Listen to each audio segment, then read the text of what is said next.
That is one big pile of what? Welcome to 5 Points of Articulation. The 5 points I discuss are packaging, presentation, posability, playability, and price. I'm Jason, and the Batman is finally hitting theaters. To celebrate, we're showcasing Batman figures, both old and new, all month long.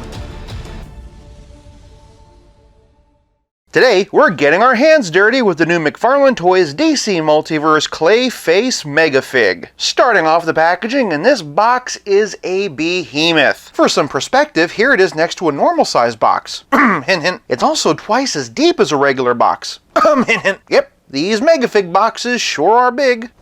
Sorry, I just have the biggest frog in my throat. Anyway, for those who want it, here's the UPC. Notice that it says Wave 1. I only point it out because other Megafigs don't have that. Also, I think you get the idea. On the back, we get a huge product shot. This is another departure from previous Megafigs, and I absolutely approve. For packaging, I'm giving Clayface 1 whole point. Moving on to presentation, and Clayface comes to 8.5 inches to the top of his hump. First things first, and let's just get this out of the way. I see a lot of comments from people saying he looks like a poop monster, and frankly, I think that's sophomoric and juvenile. Anyway, he's got some corn kernels for teeth. To be honest, I think he looks like an evil version of Gloppy from Candyland. All joking aside, this is a very impressive sculpt. I do wish that he was a bit more terracotta, but there is a lot of paint detail, and there's also a lot of texture. His chest has some tiny faces on it, like Freddy Krueger. This one kind of looks like Ghostface from Scream. And on the subject of faces, that's one thing I am pretty divided on. Up here's fine, but the lower jaw is just this big floppy pouch like a bullfrog. I'd hope that it was articulated, but that's unfortunately not the case. Actually, it turns out that it is articulated, it just took a bit of elbow grease. That said, the inside of his mouth is pretty gross and painted pretty well. One small detail I really appreciate is his left hand. You'll notice the gooey strand of clay connecting his finger and thumb. Mattel did the same thing in the DC superhero version, and this feels like a nice little homage. And speaking of his hands, you'll notice that instead of wrist balls, they're designed to swivel and hinge. As to whether or not they actually swivel and hinge, we'll get to that in the next category. Moving on down, and he's got some trunk-like feet to support his massive weight. And speaking of his elephant feet, not only are they perfectly smooth underneath, but I absolutely adore that they went to the trouble of giving him peg holes. Interesting detail, the copyright date on this is actually 2021. Flipping him around and we can see more of his gooey layers. We can also see more faces, and also a few hands. This is a figure I was hoping we'd get as soon as I heard that McFarlane was taking over the license. I don't necessarily like every creative choice that was made. Even so, this Clayface certainly sticks the landing. For presentation, I'm giving Clayface 1 whole point. Moving on to posability, and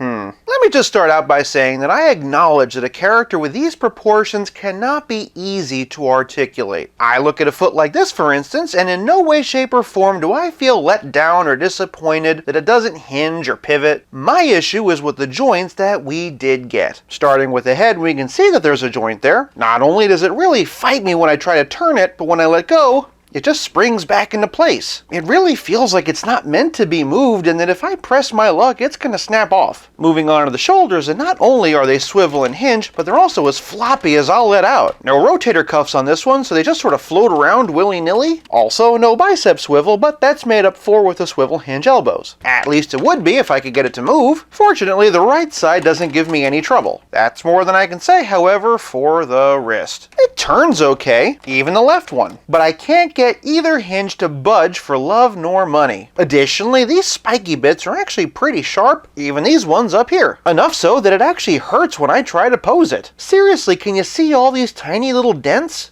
As an adult collector, I can deal, but imagine giving this thing to a kid. Between the weight and the spikes, it's pretty much baby's first morning star. I eventually got them to work, but it was a real pain, both figuratively and literally. Shifting to the torso, and I have no complaints there. The upper torso is a hard, hollow plastic, but the stomach and groin are soft rubber pieces. Using both together, and he can arch back a fair amount and also hunch over pretty well. He also gets a fair amount of tilt, and of course, he also twists side to side. The nice thing is because of his lumpy body, whatever pose you twist him in, it looks fine. Below the waist, and Clayface has a typical McFarlane hips. They kick out this far, and they also do a perfect split. Really great amount of twist. And lastly, he has single jointed swivel knees. They get about 45 degrees. Now that I've gotten the arms and wrists to move, I do feel a lot better about this figure, but it still does have some pretty limited motion, especially the head. All I'm saying is, for someone made of clay, you'd think he'd be a little bit more malleable. For posability, I'm giving Clayface Clayface, half a point. Moving on to playability, and Clayface comes with a trading card. Pause here if you want to read what it says. He also comes with a figure stand. As you can see, it's extremely helpful. But playability is more than just accessories, it's also about how well your figure plays with others. Starting off with some Clayface evolution, here we have the very first Clayface figure. This one is by Kenner and is based off of Batman the Animated Series. Next up, we've got the DC Superheroes version by Mattel. This series predates DC Universe Classics and has been pretty much my go-to Clayface for a very long time. Here we have another animated series style Clayface. This one was made by DC Collectibles, and most recently Mattel made a Collect and Connect figure, which as you can see I never finished. I particularly never cared for the nose or for the alien-like second row of teeth. It is kind of interesting though that both companies opted for an articulated jaw. For my Batman comparisons, we're going to go smallest to largest. This one is from DC Icons and stands at 6 inches. Next up is DC Universe Classics by Mattel. This one stands at 6.5 inches. Here we have the DC Designer Series Grey Capullo version. Clocking in at 6.75 inches is DC Essentials. This figure, of course, was my very first review on this channel. For a more recent Rebirth figure, we've got this one by McFarlane Toys. Also by McFarlane is this Battle Damage Rebirth version. And lastly, one of the most popular Batman figures of all time, Batman from the Three Jokers. For some Robins, we've got Dick Grayson, my favorite Robin, Tim Drake, my second favorite Robin, Carrie Kelly. They never met in the comic, but that doesn't mean they can't meet on my toy shelf. Here we have Tim Drake in one of his many Red Robin costumes, and here he is with Damian. For some grown-up Robins, we've got Nightwing and Red Hood. Here he is with a couple of different versions of Batgirl. The gray one is McFarlane and the purple one is DC Essentials. And rounding out my Bat family is Batwoman by Mattel. For some other McFarlane Batman villains, we've got Azrael, Deathstroke, and the Joker. For a shapeshifter comparison, here he is with Mystique making her second appearance in 2 consecutive videos. And as long as we're visiting the House of Ideas, here he is with Sandman. For a chest full of faces comparison, here he is with Venom the Madness and Freddy Krueger. For a Megafig comparison, here he is with King Shark from the Suicide Squad. This is pretty appropriate since both of them are on the Harley Quinn animated series. And while we're on the subject, here you go.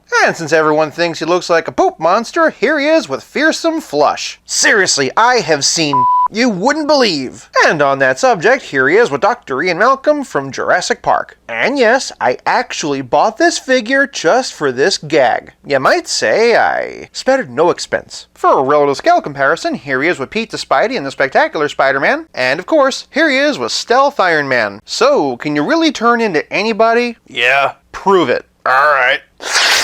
There, you happy? No. Some interchangeable weapon hands would have really set this over the top, but for the price point and size, I get it. To be honest, his size is one of his best features. As a big, hulking monster, you can wedge this Clayface into almost any Dark Knight display. For playability, I'm giving Clayface 1 whole point. This leaves us with nothing left to discuss but the price. I found Clayface at Target for $39.99. If you asked me what $40 worth of plastic looked like, this is probably what I would have imagined. They obviously cut some corners when it came to accessories or articulation, but fitting this much Clayface into one box was no small feat. For price, I'm giving Clayface 1 whole point for a grand total of 4.5 out of 5. For some more Cape Crusader content, check out one of these videos. I hope you've enjoyed Batman Month. It's definitely been a lot of fun for me, and even though March is technically over, we all know that Batman can't stay away from toy store shelves for very long. In fact, come back next time for one final honorary Batman Month video. Until then, play nice and have fun.